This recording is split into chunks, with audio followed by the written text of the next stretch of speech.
Welcome to Inspiration and Transformation from the Banks of the Ganga with Sadhvi Bhagawati Saraswati, an American sannyasi living at the Parmarth Niketan ashram in Rishikesh, India. Sadhvi is president of the Divine Shakti Foundation, a charitable organization bringing education, vocational training, upliftment, and empowerment programs to women and children. Sadhvi is also Secretary General of the Global Interfaith Wash Alliance and Director of the world-famous International Yoga Festival. Join the musings of an American sannyasi as Sadhvi shares the wisdom and teachings of her guru, His Holiness Pujya Swami Chidanand Saraswati Ji. Welcome, everyone, to Inspiration and Transformation from the holy banks of the sacred Ganga River in the land of Rishikesh, India. Was karma objective or subjective? How did God decide what was good, what was bad? And we had spoken about how there wasn't really any good or bad. There wasn't a punishment or reward, but rather it was how we used our circumstances. So today he said, well,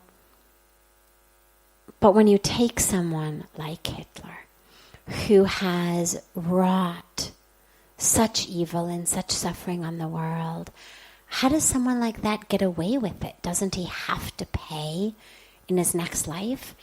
And even if he's born in a poor family, as you said, that's not necessarily punishment, because he could take it in a way that isn't punishment, and actually he could benefit from it. And so where's the payback? Okay. So the first thing to realize is that karma, there's 3 types of karmic fruit that we get. One of them is immediate. I won't go into too much philosophy of this, but it's important to know. One of them is immediate. So in this moment, I feel thirsty, I drink water, I'm no longer thirsty. Or I am in a bar getting drunk, somebody gets too close to me, I punch them, they punch me back. Right? This is what bar fights look like. Okay, immediate karma. I punched him, he punches me back. 30 seconds, fruit of that karma has manifest. Some karma is longer but short-term. Pujya Swamiji refers to it as short-term FDRs or short-term CDs. In America they call them CDs, here they call them FDRs. FDRs. And long-term FDRs or long-term CDs. So you put money in an account in the bank, comes back to you after 3 years, sometimes after 10 years, sometimes next life. But all 3 of those are in operation all the time. You take someone like Hitler, and what you realize is we look at it and we say, here is a man who was bringing suffering to others. When is he going to suffer? Well, what I could tell you, without ever having met Hitler, without having read his biography or autobiography, all I know is the facts of the history. I haven't actually read anything that would give me insight into what he said. But what I can guarantee you is, without even having that, he was suffering. He was suffering before he did it. He suffered while he did it. And he suffered after he did it. And the way that I know that is, people who are not suffering don't make others suffer. When someone is peaceful inside, when someone is happy inside, they bring peace and happiness to those around them. No one who is peaceful and happy inside goes out and slaughters people. No one who is peaceful and happy inside rapes people or beats people up. And this is true even starting at school age. The bully on your schoolyard is suffering. he's being beaten at home, or his parents are going through a bad divorce, or something. I guarantee you, something is miserable in his life. Otherwise, we don't walk on a playground and start beating other people up. Suffering leads to actions of anger, of pain. It's all I know. This air conditioner back there gives us cool air. Right now in June, it's fantastic. Wish it were stronger. But if you stood there in January, you'd catch cold. Stand there long enough, you're going to catch pneumonia. But because it's an air conditioner, all it has is cold air. It's not one of those fancy ones that can give you heat also. It's only got cold air. It's all it can give you. In January, when you get sick from it, you get pneumonia and you wind up in the hospital, you say, my God, that air conditioner killed me. Well, the air conditioner was just giving you what it had. Couldn't give you hot air, it didn't have it. In the same way, when people are causing pain to others, it's because that's what they have. They have pain, they have anger, they have fear, they have misery. And so he was suffering long before he planned this. Otherwise, he wouldn't have planned it. Only people who are suffering need a scapegoat. I don't need to find someone to blame for what's wrong with my life if I'm not living in a constant state of awareness that there's something very wrong with my life. And if I'm not suffering because of that, I'm only going to look for someone to blame if I'm suffering. If my life is good, or even if it's not so good, but I'm able to take responsibility for it, I'm not going to look around and say, it's your fault. It's your fault. It's your fault. We do that when we're A, suffering, and B, blind.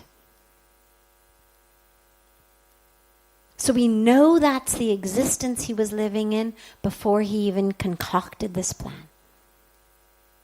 We know he lived in it while it was on. Or he couldn't keep doing it. And even what we know is he had to go deeper and deeper and deeper into his own suffering. Build walls of separation between himself and the world, between himself and his own spirit. Because his body was different from the Jews, but his spirit wasn't. And anybody who's meditated, anybody who has connected to spirit at all in any circumstance, connects automatically to all of creation. You cannot connect deeply to spirit in a mandir, in a church, in a mosque, in a gurdwara, in the woods, anywhere in the world, and walk out of that deep connection to spirit and start killing people. Because as you connect to spirit, it connects you to creation. And so in order to keep doing what he was doing, he had to dig himself deeper and deeper and deeper. And of course we know he suffered afterwards, when he had to run away and hide, going from being someone who was a dictator to someone who was hiding in a bunker, even just simply from the ego perspective, was suffering. So that's what we're going to call the suffering in the moment. That's the in this moment fruit of my karma. It was fruit that bore fruit long before he even did his karma.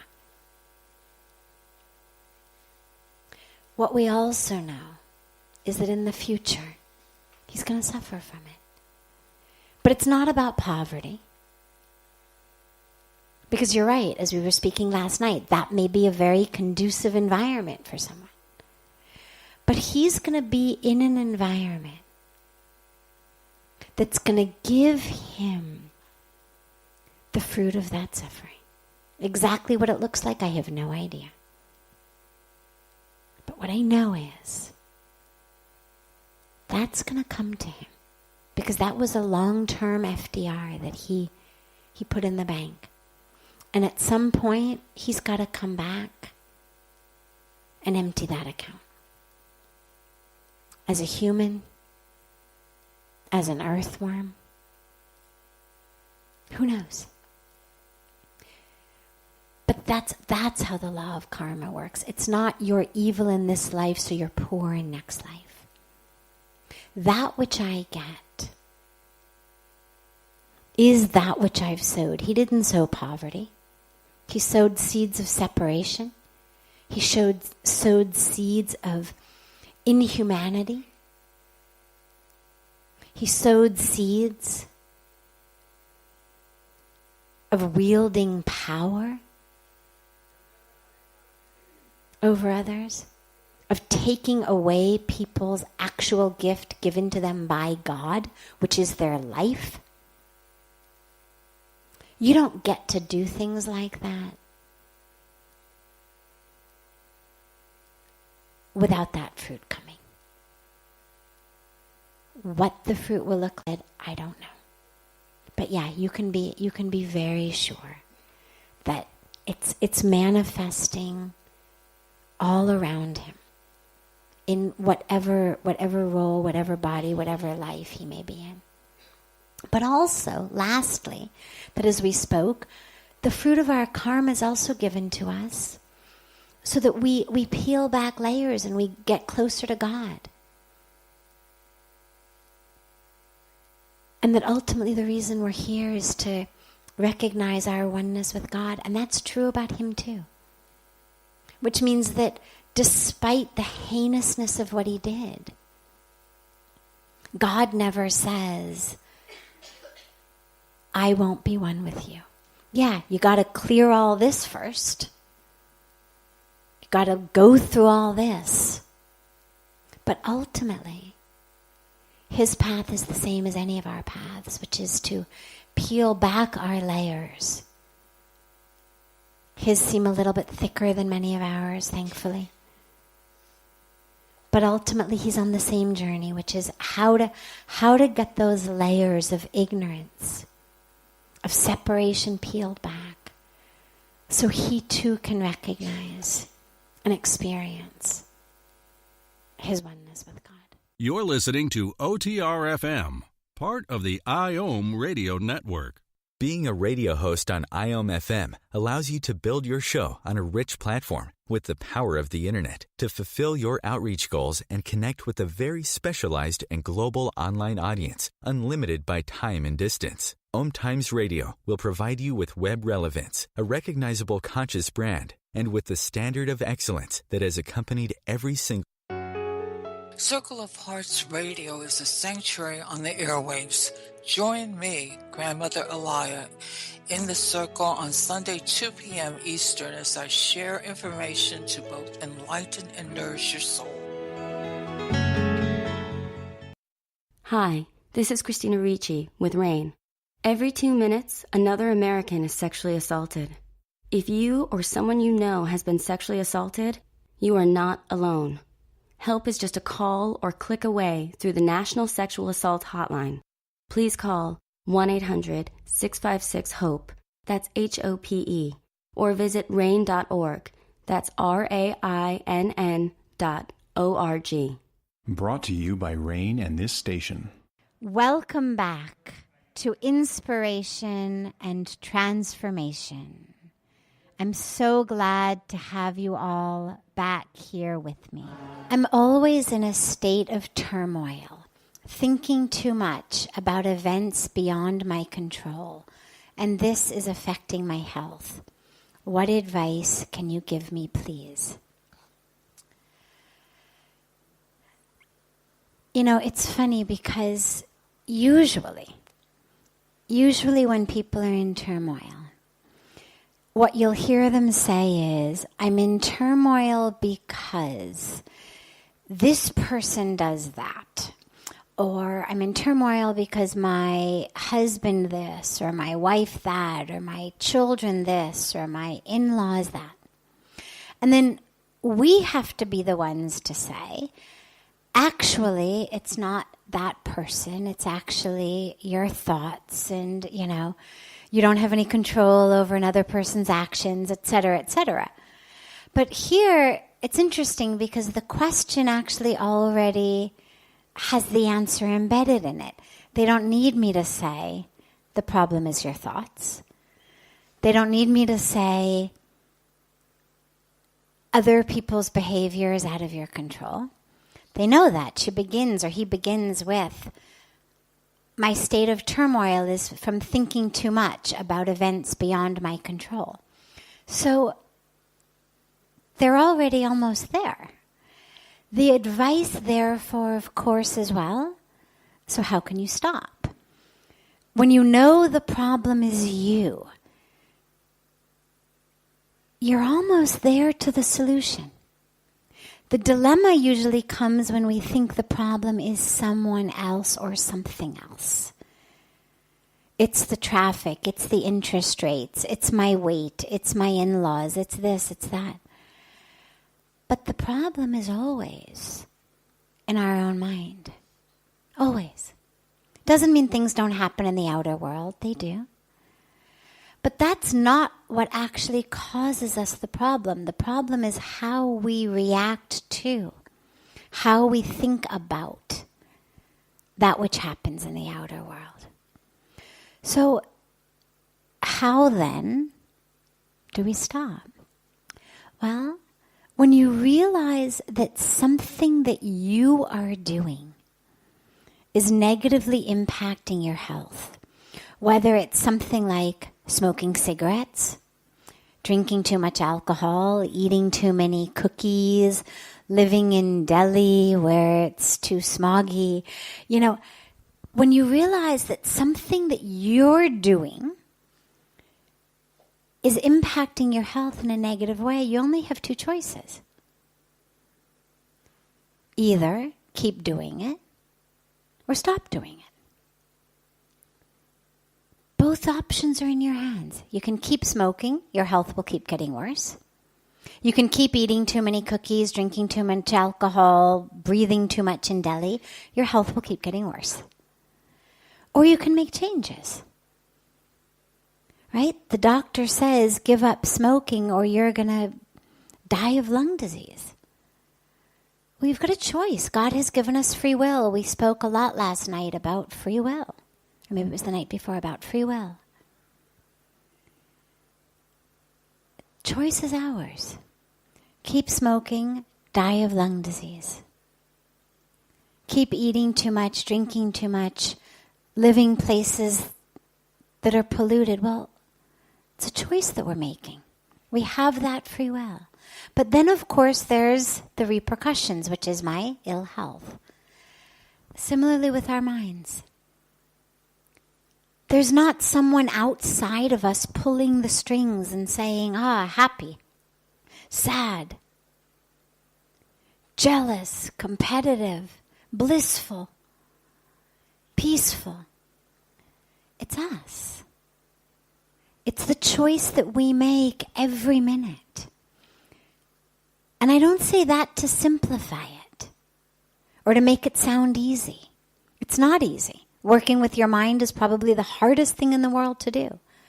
But it is the only way in to pretty much everything else we want. And so we better get started. Whatever we're looking for, whether we call it joy, whether we call it peace, whether we call it love, whether we call it fulfillment,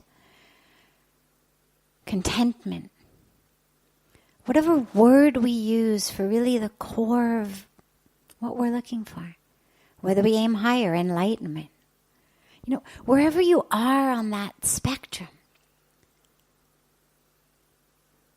the only way in is through your own mind.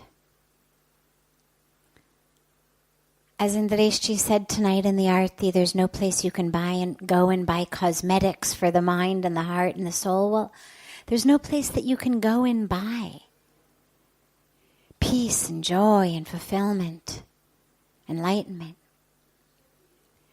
But we have the tool in our hand. We have all of the necessary ingredients for that factory in our hands. It's our own mind. It's our own thoughts. And so just as it's not easy to stop smoking when the doctor says you're going to die of lung disease, just as it's not easy to stop eating the laddus or the cookies when, the doctor says you're diabetic, but you do it because you realize, well, I don't want to die of lung disease or diabetes or this or that.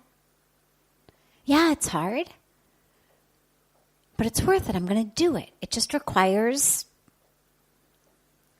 discipline, tenacity, a willingness to be temporarily uncomfortable. The desires are pulling you in one direction. The habits, the addictions are pulling you in one direction. Just one puff, it won't hurt you. Just one cookie, it won't hurt you. It's the low-fat kind. Whatever it tells us. It's the same thing as it leads us into our patterns of thought. Just to gossip this one time, just to be negative and criticize this one time, just to blame someone else, just to hold a grudge, just all these little choices that we make are the equivalent of the just another cigarette, just another cake, just another this, just another that. And it's up to us. What's more important to us? My health, physical, emotional, spiritual, or my habits? And when our health is more important to us than our habits, when our health is more important to us than our desires, when our health is more important to us than the patterns in our own mind, then we start making changes. Puja Swamiji always says, whenever you wake up, it's morning. And whenever we decide, my emotional health, my physical health, my spiritual health is most important to me, we're going to start doing things for it. There's a wonderful story of a disciple who says to his guru, I'm not getting enlightened. I'm not connecting to God, and I'm meditating, I'm trying, I'm doing it, but it's not working. And the guru says, well, so when you meditate, what happens? The guy says, well, first of all, I always mean to meditate, but so many times other things come up, I get busy, I don't do it. And then when I do it, my mind wanders. So many things to think about. Then I get tired, I stand up. So the guru says, come with me. He takes him to a river that's nearby and gets the guy in the river. And in the river, he holds the disciple's head underwater. The disciple first thinks he's just being blessed. Then he realizes, oh my God, my guru's trying to kill me. So he starts thrashing around naturally, as you could imagine anyone would, whose head was being held underwater, even by their own guru. And finally, literally, when he just thinks he's about to die, the guru brings him up. And he says to the man, so what were you thinking about down there? I was thinking about, all I was thinking about was getting a breath. Guru said, did your mind wander? I said, of course my mind didn't wander. I was going to die if I didn't get a breath. And the Guru says, when you start to want enlightenment, the way that you wanted air, that is when it happens. It's not that the mind always wanders. It's not that you can't control it. It's that you don't want to control it enough. You don't want the alternative enough. The breath was more important to you than letting the mind wander. The breath was more important than all of the games the mind plays. So there it was. Stayed in one place, on your breath. No shopping lists, no grudges, no desires, no expectation, no what's for dinner. No, I can't believe he was rude to me yesterday. Just breath. And when you want enlightenment like that, that's when it happens. And so the answer to the question is just stop. Just stop the thoughts that are killing you. And you can. Again, it's not easy. It's simple, but not easy. And the only way to do it is to want the alternative. It doesn't matter if you want enlightenment. I don't care if you want that. We want peace. We want happiness. We want health. That everybody wants, regardless of whether you are on a spiritual path or not on a spiritual path. There's no one who says, oh yeah, I'd rather let my mind wander than have peace. I'd rather let my mind wander than be happy. We all want happiness. We all want peace. We all want love.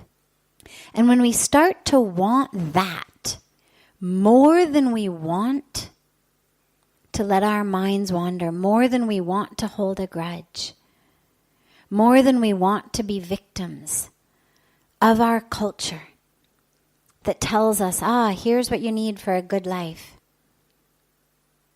Make sure you make a lot of money, make sure you acquire a lot of possessions, make sure this. As long as I want peace, and I want joy, and I want fulfillment, more than I want that, that is the only way to stop those thoughts. And you can do it. But you have to realize that it is your thoughts that are preventing you from having that. And so in every moment, the opportunity is have this thought that my mind has just started on, or have peace, or have joy. You know, I always talk about how our thoughts are tickets. And they take us to a destination. And whatever place you buy a ticket for, that's where you're going to end up. Get a flight to London, you're going to end up in London. Get a flight to Calcutta, you're going to end up in Calcutta. Get a flight to Chennai, you'll end up in Chennai. It's all a matter of where your ticket's to. And no one at any airport or any train station or any bus station can sell you a ticket until and unless you tell them where you want to go. It's the first question, where to, ma'am? Where to, sir? And so what we're doing is we're buying tickets to our own misery. We're buying tickets to our own illness of mind, of body, of heart. And we wonder how we got there. It's like buying a plane to London, get on the flight, and the plane lands, and you're like, London? My God, how the hell did I get here? Well, you bought the ticket. You got on the flight. It's no one's fault but your own that you landed down in London. Not that there's a problem with London, of course. It was just a good example. But in the same way, we end up miserable. We end up depressed. We end up anxious. We end up unfulfilled. Well, we're the ones who have jumped on these thoughts, like we jump on boats and airplanes and cars and trains, that say, This would be better. That would be better. I should have this. I should have that. He's the problem. She's the problem. This isn't enough. That's not enough. I'm not enough. We jump on those tickets. We take the tickets, we jump on the vehicles. And so naturally we end up in misery. But it's not the fault of that which was going on around us. It was the fault of the thought. And so our thoughts are the most powerful tools we have. Use them. And again, I know it's not easy. It's simple, but not easy. But it's the only way.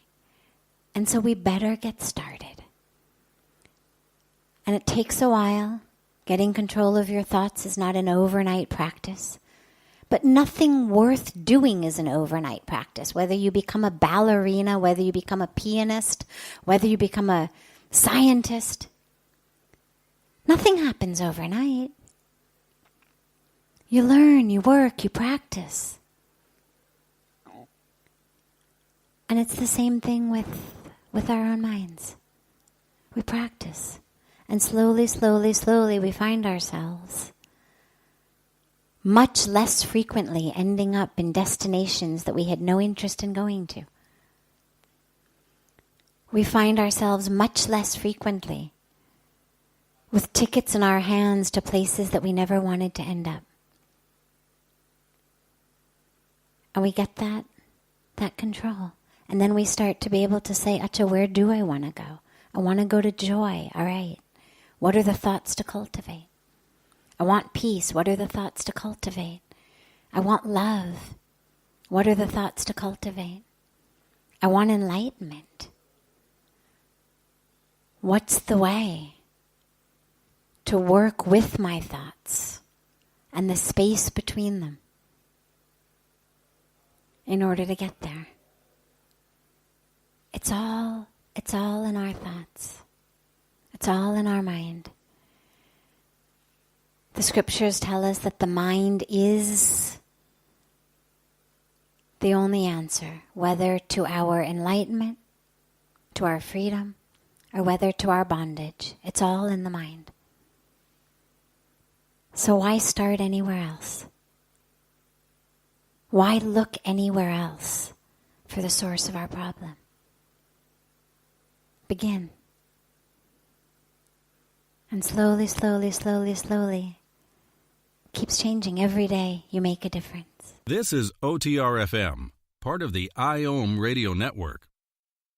OMTimes Magazine is one of the leading online content providers of positivity, wellness, and personal empowerment. A philanthropic organization, their net proceeds are funneled to support worldwide charity initiatives via Humanity Healing International. Through their commitment to creating community and providing conscious content, they aspire to uplift humanity on a global scale. OMTimes, co-creating a more conscious lifestyle.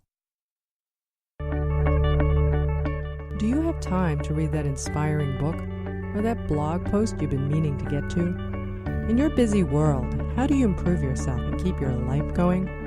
I'm Lisa Kay, and my Between Heaven and Earth radio show can transform your life just by listening. Be uplifted with inspiring topics, positive stories, and ideas that really work. Between Heaven and Earth Radio is conscious living for your soul, every Wednesday at 4 p.m. Eastern Time. Like Baldwin with People for the Ethical Treatment of Animals. I grew up loving circuses and other traveling animal shows, but it never occurred to me what life might be like for the animals. Training wild animals to do things they don't understand takes force. Routine discipline with a hook or whip with the heel of a boot shows the animal exactly who's the boss. Don't patronize animal acts. Please contact People for the Ethical Treatment of Animals. 757-622-PETA. Welcome back. This is Sadhvi Bhagawati Saraswati with inspiration and transformation. How is it that religion can be part of the solution to the environmental crisis? Well, when you think about what religion really is, forget the bad name it's gotten, forget the way that religion's been co-opted by things that aren't religion. It's been co-opted by power, it's been co-opted by politics, it's been co-opted by economics. But forget that, because that's not actually religion. That's people who want power, people who want money, people who want all sorts of things using religion to convince other people to do things for them. So, for example, if I want to be the king of a much bigger part of land, much bigger piece of land, and I say to people, go out there and risk your life so I can be in charge of a bigger piece of land. Very few people are going to do that. I mean, you've got to have people really devoted to you or really scared to be prepared to risk their lives so I can be the head of a bigger piece of land. But if I say to you, God wants you to do it. It's not the land. You're fighting for God. And even if you lose your life, you're going to God. God will reward you. So it's not about God. It's not about religion. God has been instrumentalized, exactly, to sell our agenda.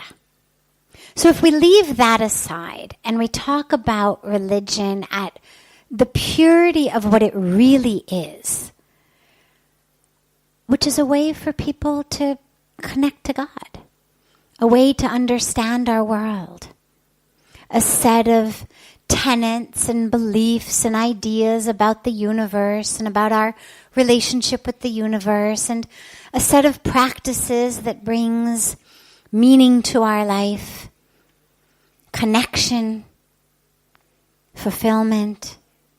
If we look at religion as that, which is really what it is at its core, it's the full solution to the environmental crisis. And it's important here to realize that I'm going to interchange religion and spirituality, because they really are, at the pure level, one and the same. The only reason that today you have so many people who say things like, well, I'm not religious, but I'm spiritual, is because religion's gotten a bad name. Because religion has been co-opted.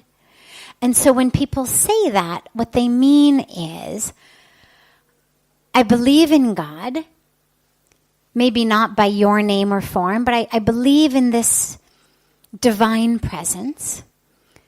But no, I'm not going to sit in your box. I'm not going to be suffocated. I'm not going to be boxed up and wrapped up. I'm not going to fight to kill other people who aren't in our box. So that's what people mean typically when they say, well, I'm not religious, but I'm spiritual. So in an ideal world, they really overlap. And when we're talking about the environmental crisis, religion, spirituality are the answer. And they're the answer because the alternative, in most cases, is pretty much what for me. That's how most of us live. What for me? How can I be the top of my class? How can I be the one who scores the most goals in the soccer game? How can I be the one who's the valedictorian of my class? Then, of course, how can I get the best job? How can I make the most money? How can I become the president or the CEO of the company? It's all for me. How can I get the car I want? We speak about a global water shortage. We speak about a global food shortage. We have tens of thousands of children who are dying every day. every day of hunger. Forget those who are dying due to lack of water. Forget those who are dying due to malaria or so many other illnesses. Just due to hunger. Tens of thousands of children every day. But we actually produce enough food to feed 10 billion people. But the food is being cycled into the cows and the pigs and the chickens who become our hamburgers and hot dogs and chicken McNuggets. We talk about a global water shortage. But the truth is, we actually, if we changed our practices, there would be enough water.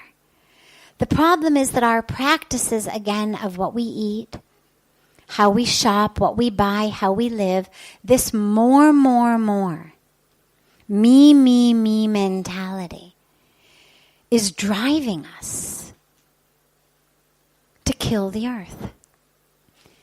Everything we buy is produced somewhere. Things don't magically appear in thin air. Whether it's the clothing we wear, whether it's the cars we drive, whether it's the mobiles we use, every single thing that we use was produced somewhere.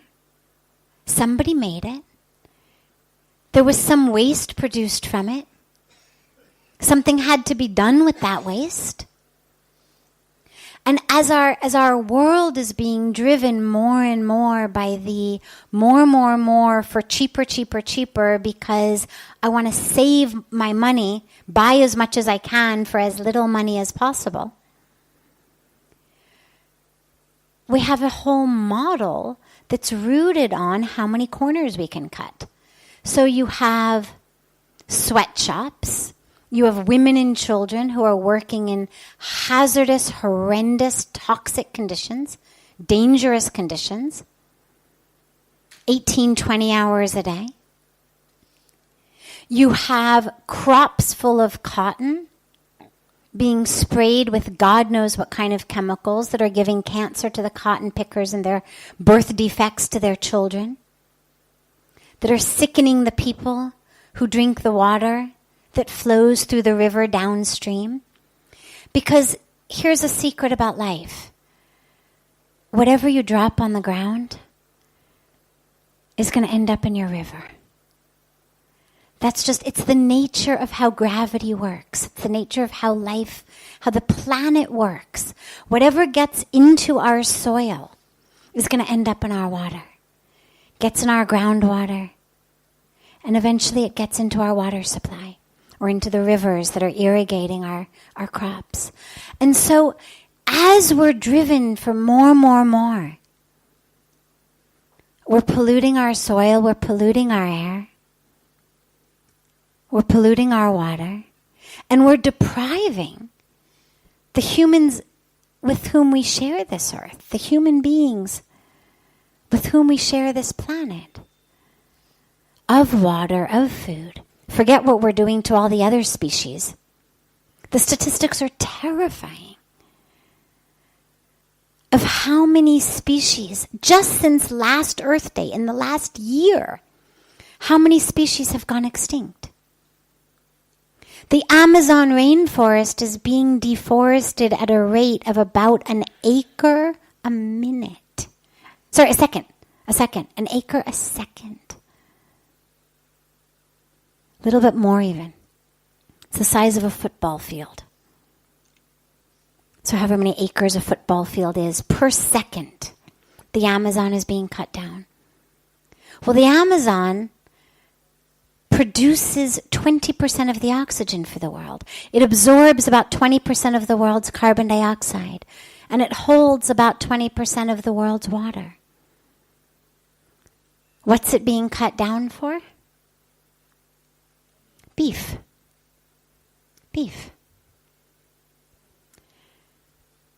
Hamburgers.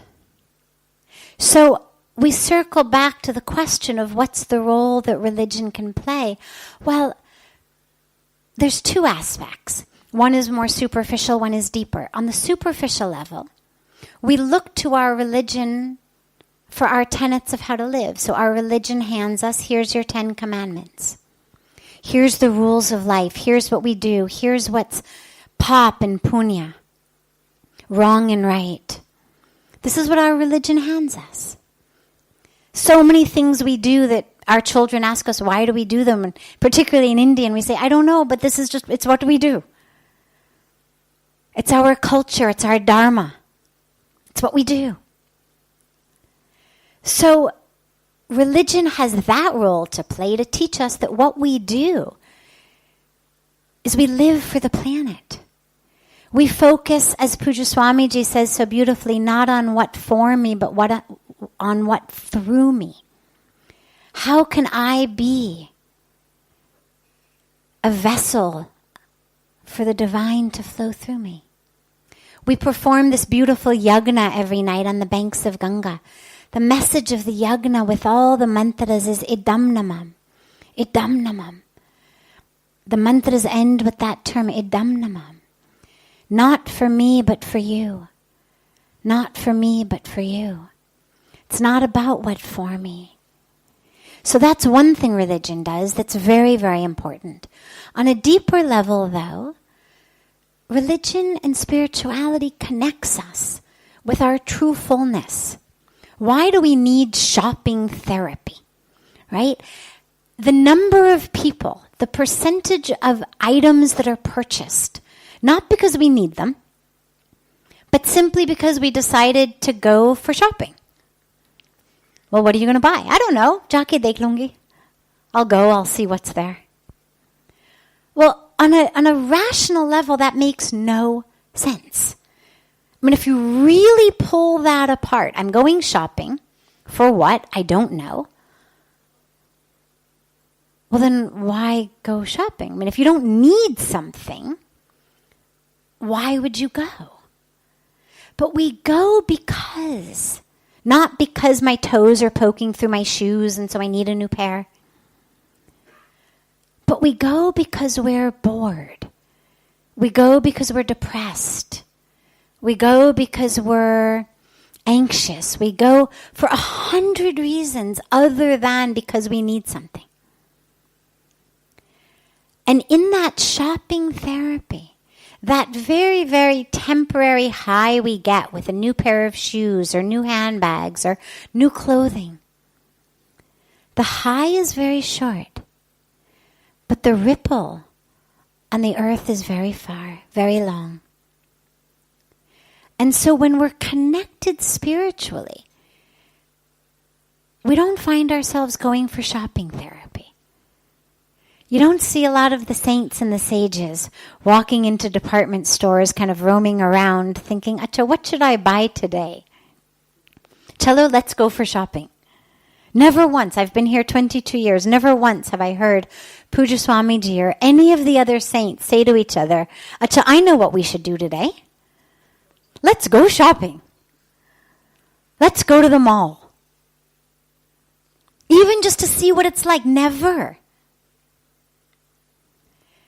Because they're full. They're full inside. There's not a sense of I need something to fill me. And so this drive to constantly have more is rooted in a sense of emptiness inside. I'm filling a hole that tragically cannot be filled with a pair of new shoes. But I'm not aware of that, and so I keep doing it. Not only do I not help myself, but I'm harming the earth. And so if we dedicated as much time to our spiritual practices as we did to our shopping therapy, we would be much better off, because at the end of the day, we would actually have a happiness that lasted. And the earth would be much better off.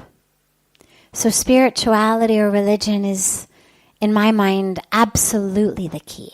But the last point I want to mention on this is, it's not the only key. Because you don't have to be religious. You don't even have to be spiritual in order to save the earth or make decisions to save the earth. You simply have to care about anything. It does doesn't matter what you care about, as long as it's alive. You have to care about something alive. A person, an animal, your unborn grandchildren. If you care about anything that is alive today or is going to be alive in the future, making decisions and choices to save the earth is the only answer. If you knew that your home was filled with asbestos, or you knew that your home was built on top of some toxic gas leak, and you were pregnant, or your daughter were pregnant, or your daughter-in-law were pregnant, you'd let a child be born in that home? You'd continue to live in that home? Of course not. You would do whatever you could do to get the asbestos out, to get this toxic gas plugged up. And if you couldn't fix it, you'd move. You wouldn't continue to live there because you would know, I have to protect myself, I have to protect my family. And that's what's happening on earth. It's becoming literally toxic. The air in Delhi is toxic. The soil in so many places is toxic. The water in so many places is toxic. And sadly, what we're seeing is people now doing research on, on Mars, what can we grow on Mars? I mean, the amount of money that is being poured right now into research on what can be grown on Mars, how people could possibly live on Mars. I don't know the dollar amount, but it's huge. But there's no need to give up on this planet yet. If we took all of that energy that we were spending on figuring out how we can, grow potatoes on Mars, and figured out how to protect our own planet, we'd be able to do it. There's a lot left. We're not yet over the tipping point. There's a lot that can still be saved. But it requires all of us to make a decision that's not about what for me, but that understands this is a family. No one would sit down at a table with their family members and grab the entire plate of chapatis that your mom put on the table. I mean, can you even imagine? 6 people sitting at a table, 8 people sitting at a table, a big stack of chapatis. One person reaches over, grabs the whole stack of them. But we can't even think about it. You take one, then everybody else takes one, then, this is how we live. It's how we eat. If we understand that much about our own dining table, we have to understand it about our world, because our world functions the exact same way. There's a beautiful saying that says, the frog does not drink up the well in which it lives. And that's what we're doing. And so whether it's religion, whether it's spirituality, whether it's just caring about anything in the world, the earth is ours to care for, to protect, and to preserve. For us, the earth lived through the ice age. She'll live again. Whether we call it the fire age, whatever the next age may be, the water age, the ocean age, who knows what's going to happen? The earth will live. She doesn't need a fine balance of oxygen and carbon dioxide. She doesn't need a certain temperature. She doesn't need a certain amount of fresh water.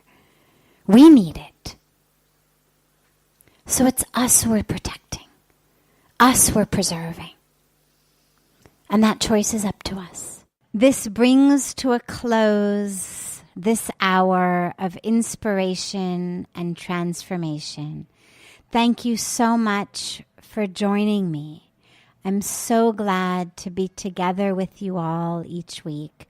And I look forward to being together again next Thursday, same time, on OMTimes Radio.